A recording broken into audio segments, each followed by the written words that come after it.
So that's pretty much what I did for games and media and whatnot. The only other thing that happened to me this week is that I was going through my phone, and I don't use, I use Discord, right? But in our D&D group, we don't use Discord. We use Facebook Messenger, which I hate, right? This is of note because I was like, oh, I have to talk to the gang and reschedule a certain D&D thing because I have something I need to do. And so I go in, I'm like, hey, blah, blah, blah, guys, can we move this like an hour? And everyone's like, great, right? Totally normal. Except, so I don't use Facebook Messenger. And what I've discovered is that there was actually, for multiple weeks, a message sitting in my Facebook Messenger that I had not clicked on. I'm like, that's strange. It's from somebody I'm not friends with on Facebook. Who could it be?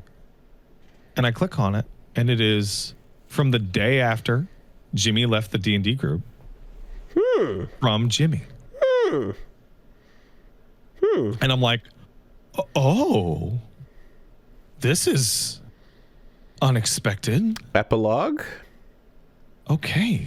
Oh, I wonder what it could be. I wonder if it will totally justify every emotion I felt during this whole saga. So for context, the day that Jimmy left the group, we all hit level 3, and we're talking about the level ups and new abilities we were going to have as part of our level 3 characters, which is a big level in D&D 5.0. Jimmy writes, by the way, if you wanted to hide that you took C invisibility from me, you probably shouldn't have shown the fighter so excitedly. I never wanted to fight you guys. Inter-party conflicts only lead to hurt feelings. Just from a vet to a newbie, don't build your character to fight the others. Work with the remaining players. So I spoke to Paige and I reached out to the fighter because I'm like, what the fuck is he talking about? So here's what happened.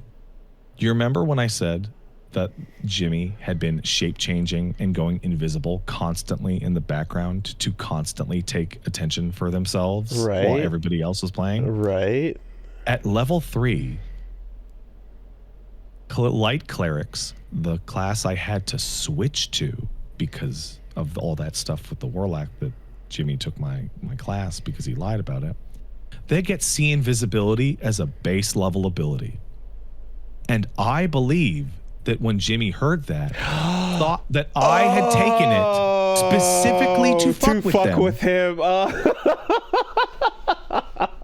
And then admonished me as a vet to a newbie not to pick abilities that lead to inter-party conflict. And this is after leaving. This is just leaving. Just out on the way out. A little parting message, just so you know. Yeah. You shouldn't pick abilities that fuck with other people's characters. Oh. You shouldn't. Oh, taking responsibility on the way out. A couple of things here. Oh, yeah. One, as a vet, he should know by looking at Light Cleric, See Invisibility is a mandatory prepared spell. It's default. Right? That's part of the kit. 2, I didn't hide shit from anybody. I was talking about my brand new automatic prepared spells. 3, and we checked with the DM on the ruling on this. Even if other people in your party are invisible, it is still assumed that the party knows where they are because they're saying out together loud, what's going on. I'm moving around here and there, and we're working as a group. So, like, 1, knowledge check error. 2, ruling check error. 3, social error as to my intentions. Hey, man, you're new, so I'm just being kind, I'll tell you what, man. I was losing my fucking mind. I was going off. I was showing this to Paige and just yelling, the fucking audacity The guy who's fucking lied about his class, his character, and all his skills specifically to fuck me over is lecturing me on inter-party dynamics, and he's wrong. This is like the epitome of everything, where it's like being corrected by an asshole who's wrong, who's incorrect. You know, there's a better way to be social and get along with everybody in these types of games, and you know, you wouldn't know it, but you know, I'm sure you'll get there eventually as you get experienced with this. I've turned the corner on this. I've 180'd and I've changed my mind. This is actually the best D&D first really experience you could have. This really is funny. Awesome. This is on brand, and this is perfect for you. This is great. Paige and I were like, for this whole saga, we're like, you know what? You know, we don't want to make waves, and we don't want to be seen as unreasonable, and we don't want to be the problem. And I'm like, I am now ready to be the problem. I am now ready to be like, not dealing with this. Fuck this. I'm out. This is inserting passion where there might not have been any. You know, this is a flame ignited in your first game here. I am now pro Yimpy. Good stuff. I also think, and this is like a really rare, like for life situation. There's lots of personal like dilemmas and interpersonal issues and butting of heads that happen throughout your life. And oftentimes it doesn't resolve very cleanly or kind of fades away. And then you like, and you wonder, like, as time goes on, you're like, was I being a dick, or could I have said, was there a thing I could have said that would have smoothed things out? Or, you know, and you doubt. And I have been given like a mandate from heaven to be like, nah, you're good. Well, here's what you got is you got confirmation that after the cutting of ties, that it lived rent free enough for him to look you up and send a filtered message to your unfriended account to just get that off the chest and communicate one last thing that he couldn't let go of.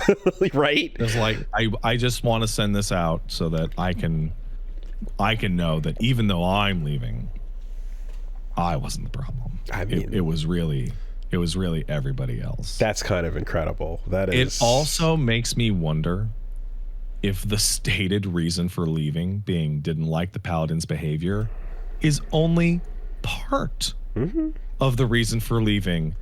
And the fact that they were sitting there going, see invisibility, now I can't do all my stupid invisibility shit for attention, might have actually been a factor. And instead of based on what he thought you were doing. Yeah. I mean, look, I wish it'd be great to see the stats on like as a veteran, how many campaigns have you participated in, and how many have you left, and how have they gone? Have there been, you know, other instances that have gone this way, or do you tend to complete them no problem, top to bottom? How many groups have disintegrated around you unexpectedly and without reason? It would be interesting to know those numbers, you know, if there was a little disconnect rating for your, you know, for your IRL D&D sessions as a veteran. So I feel really bad because this message is weeks old. And Baller Swag Bro put up a supercut of the Jimmy narrative.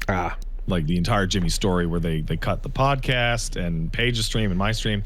And I feel bad because this is like the denouement epilogue of that whole thing. And it came out right after he cut up that big video. So sorry, Baller Swag Bro.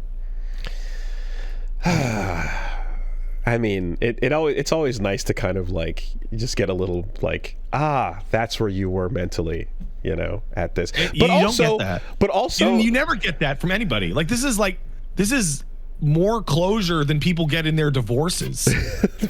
like for real.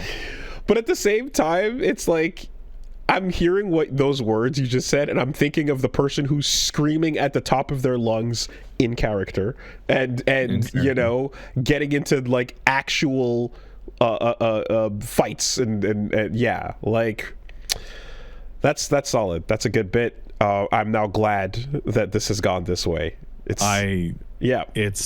pretty funny. I'll tell you, it's pretty fucking funny. It made me very mad, but it also made me feel really good. Like really good. All doubts are gone. You know, you could have had a straight, normal, boring ass marriage, but now you got someone like pouring shit on the floor and being like, yeah, I'm dropping this on the floor. Now what? What are you gonna do about it? It's getting spicy. Keeping things exciting. This is the best possible first campaign for you. So I'm super excited to go back to D&D next week. I'm super fucking excited to go back to D&D next. I'm so fucking excited. This is gonna be great. I mean, it's gonna be great. You know, there's that part where it's like, where does everybody else, weigh in on this from outside of you guys? So I can tell you right now. Paige is like, oh my god, Paige is of like mind of like, oh my god, that motherfucker, the audacity. We spoke to the fighter and the fighter knows him pretty well, and the fighter's like, I don't know what the fuck he's talking about. And then we spoke to the DM and the DM's like, that's not how that works. that's not how that would work. So everyone is like me and Paige over here are outraged, and then the others are like, what? Huh? Did you send a read receipt? I don't know, maybe. I don't know. I think I have that turned off, but who knows? Okay, because that's an important decision, is whether or not you mark it as read or you leave it in the abyss. That's a great question. Who knows? Yeah, I don't know. Yeah. Because that's, So here's the fun thing, right? That matters. The idea, let's say I have read receipts on, right? It took me weeks to see it. And so then the question becomes, who the fuck is checking to see that somebody has read that message weeks later? That's the worst. I mean, because